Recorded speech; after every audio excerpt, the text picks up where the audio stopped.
So you were the 12th round draft choice. The first round draft choice that year was the Hall of Famer, Walter Payton. Memories of your teammate? You know what's funny? When they put everybody by alphabetical order when we first got to Chicago, so I was the roommate of Walter Payton for that whole training camp.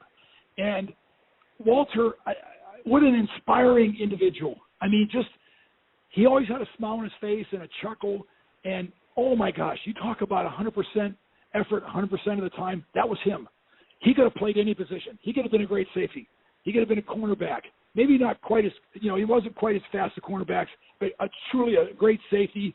And what an incredible effort. And, I played with only two-time Heisman Trophy winner, Archie. And Archie was a great player, had done many things.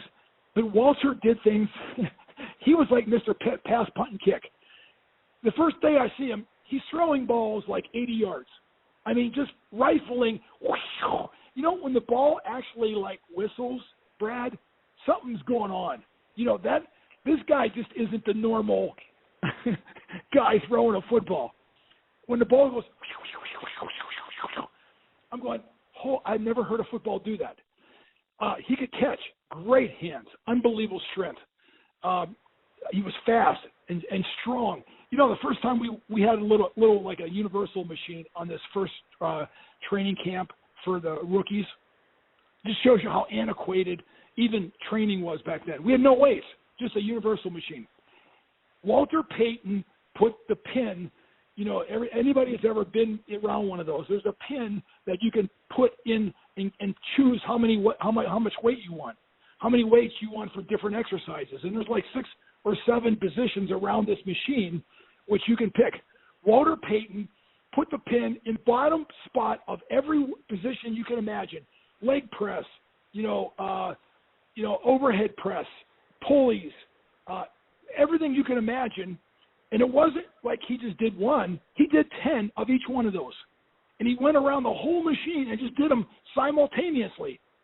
And he was so powerful and explosive, I thought he was going to break the machine. Because when he got like in the overhead press, where that thing stacks up like 4 feet of weights, and then you put the pin at the very bottom, the power he exerted, kaboom, boom, boom, it was like firecrackers going off. And he didn't say anything, and he was just jumped to the next position in the next chair. And then when he was done, he goes, well, that was it. That was easy. I said, Walter, I have never seen anybody in my life do what you just did. And nor did I see anybody, once he got on the field, just run over players. He welcomed contact, and unbelievable. At that time, you were allowed, if you carried the ball, you were allowed to stiff-arm players. Well, he kind of just hit a forearm. He would just kind of smash it right into your face mask. I'm telling you, it was like you got hit with the hardest punch by any prize fighter in the world. And, you play against certain players. Some are soft, some are kind of hard, other ones are like rock. Walter Payton was like, his density was unbelievable. When you hit him, you felt like you hit a concrete wall. There was no movement, and you were getting run over.